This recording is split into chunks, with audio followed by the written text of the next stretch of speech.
This video may come off as confusing depending on how much you follow me, although regardless if you knew this or not, for more than a year, I've been a pretty active player of Dengeki Bunko Crossing Void Global, a gacha game based on the light novel publishing company of the same name. I even made a video talking about this very thing back in 2019, and just last year, I said that I was going to do a 1 year later type video.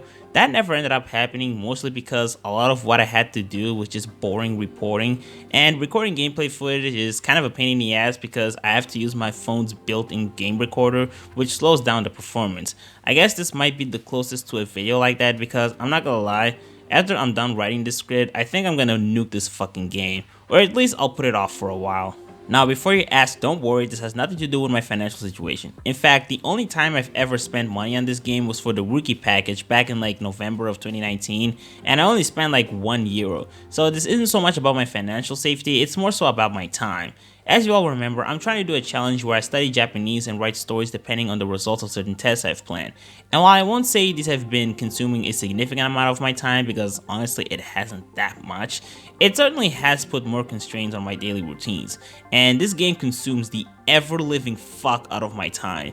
Because of the stamina system, which is, by the way, the worst thing about this game, I have to do my best to take advantage of free energy points, which come at certain limited periods, either through 12-hour breaks or void missions, also via the ever-recovering energy points that update once in every 7 minutes or so, but then it reaches a halt once it peaks at a certain cap. For me, because I'm level 80, it's somewhere around 218 of energy recovery limit. In case you can't grasp the implications of these, this basically means that there are certain times during the day where I have to open my app in order to both collect energy points and spend them to a point where the next time I open the game, I won't have wasted energy points that I couldn't recover due to my cap. And this is by no means the only area where this kind of stuff happens. There's also the Void Expedition that has a 2-ticket limit that resets twice a week. Pandemonium works pretty much the same way. Decrepit Dream works the same way, but instead it's 6 tickets. I don't even fucking bother opening Psych Zone anymore. Breaking Event has random challenges that show up out of nowhere, and the rewards vary depending on the difficulty levels, which you can't even choose properly. And keep in mind, these are not short tasks. Some of them are shorter than others, I'll say that, but combined all together alongside other missions I have to do in order to spend my energy points and win several items and treasure, it's a lot of fucking time. I spend hours having to complete the game's daily chores, and the worst part is that the actual experience of playing them isn't even fun anymore. The game used to be exciting at first when I was mostly playing the story mode and making progress.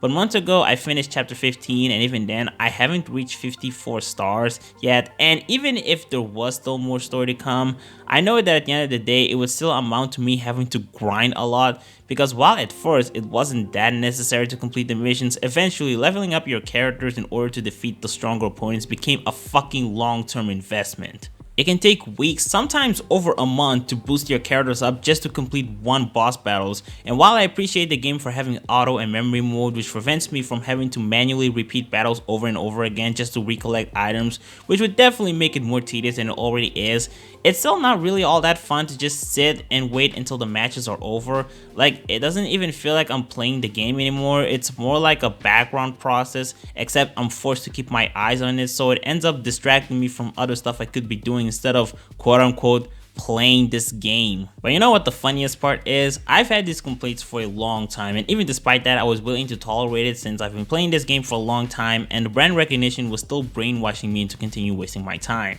What actually made me snap were the very recent awful connectivity issues. Now, I've always had these problems ever since the very beginning. I've always had to deal with long loadings due to bad internet connection. I've had to restart this game multiple times, independent of my own will nonetheless.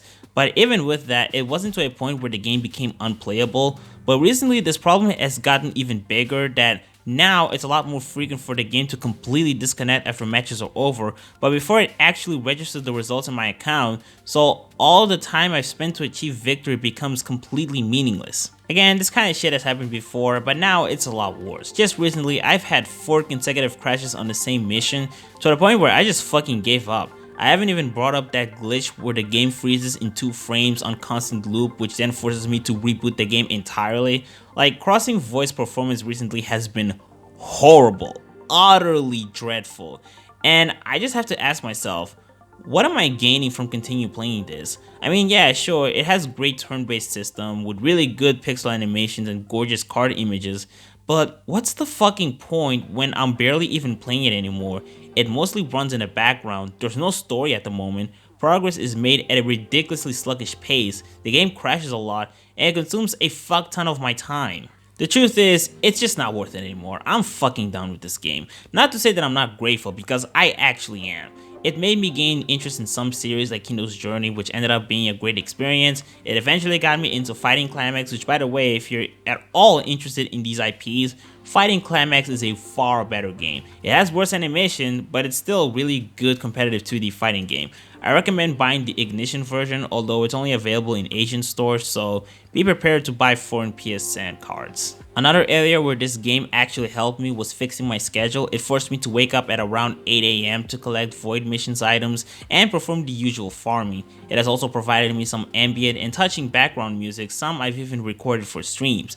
I'm undeniably grateful for my experience with this game, giving me the chance to see what it's like to invest in gacha games, but without any of the financial problems since I ain't got money to spend on a bunch of cards.